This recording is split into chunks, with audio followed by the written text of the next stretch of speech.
Assalomu alaykum. Aka-ukalar, yaxshimisizlar? Charchamayapsizlarmi? Xonadoninglar tinchmi? Nima gaplar? Ishlar bilan xorozlarni boqib charchab qolmayapsizlarmi? Ancha ishim ko'payib qolgan hozir. Ishim ko'payib ketgan, o'shanga video qila olmayapman hozir.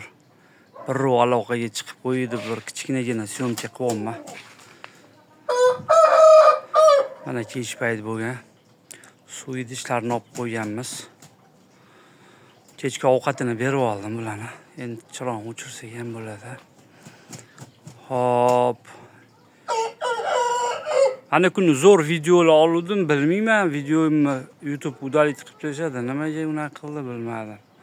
Ertaga sal qo'lim bo'shasin, yaxshi videolar chiqaraman aka-ukalar. Endi maslahatlar har xil. Shunaqa gaplar aka-ukalar. Sog'lik, salomatlikda yaxshi kunlarda ko'rishinglar akalar. Savollar bo'lsa, anaqaga kommentariyada yozib qoldiringlar, o'shanga qarab video chiqarishga harakat qilaman.